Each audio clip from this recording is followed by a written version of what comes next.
శ్రేయస్సు కొరకు కృషి చేస్తున్న ఆద్య టీవీకి నా యొక్క నమస్కారములు. ఇవాళ మేము సీఎం క్యాంప్ ఆఫీస్కి ఎందుకు వచ్చామంటే మాది బలరాం నాయక్ తండా గ్రామము, హసన్పర్తి మండలము, హన్మకొండ జిల్లా నుండి వచ్చాము. ధరణి అని ఒకటి తీసి వీళ్ళు నకిలీ కాగితాలతో ధరణిలో పట్టా పాస్బుక్లు పొందిన నకిలీ పేపర్స్ తయారు చేసి పట్టా పాస్బుక్ పొందిన దుండగులను కఠినంగా శిక్షించాలి. సిపి గారు కూడా, వరంగల్ సిపి ఒకసారి మా తండాను విజిట్ చేయాలి. మా భూములు కాజేయాలని కబ్జా చేస్తున్న వారిని SC/ST అట్రాసిటీ కేసు బుక్ చేసి జైలుకు పంపించాలి అని మేము సీఎంను విన్నవించుకోవడానికి వచ్చాం. సార్, నా పేరు పరశురామ్ నాయక్, మాది బలరాం నాయక్ తండా, గ్రామ పంచాయతీ జయగిరి, మండల హసన్పర్తి. వీళ్ళు భూక్యా రమేష్, సన్నా పాండు అని ఒక వ్యక్తి, తర్వాత కుందూరు అనిత, లోకేందర్ రెడ్డి అని తెలంగాణ జాగృతి పార్టీ వాళ్ళు సార్ మా బలరాం నాయక్ తండా భూములను కబ్జా చేశారు సార్.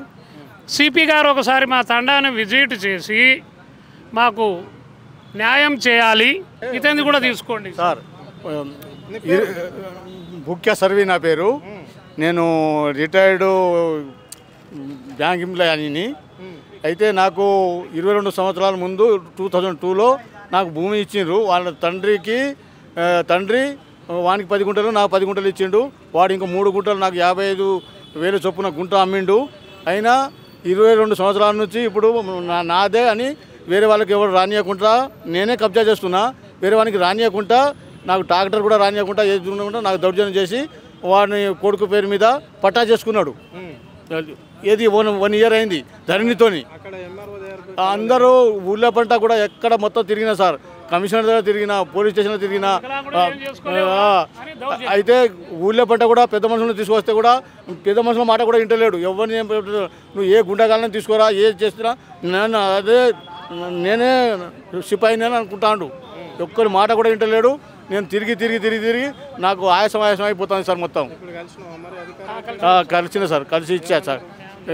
న్యాయం చేస్తాం, చూస్తాం అది అన్నారు సార్. ఇప్పుడు ఇచ్చి వచ్చా. ఒకటి ఫామ్ ఇచ్చిండ్రు, వాళ్ళు తీసుకున్నట్టు ముట్టినట్టు.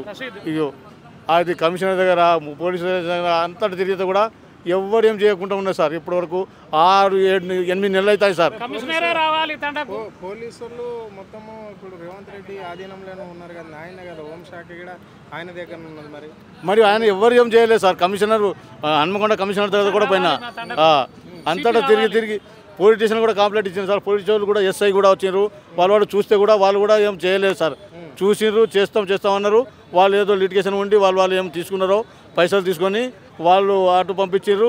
నాకేం లేకుండా, దిక్కు లేకుండా చేసిండ్రు సార్. వాళ్ళు కూడా చేస్తా అన్నారు. ముందు తింపి ఏం లేకుండా అయిపోయింది సార్. అందుకొచ్చి ఇప్పుడు ప్రజావాణికి వచ్చా సార్. నేను ప్రొద్దున్నే తినకుండా తిప్పలు పడుకుంటా.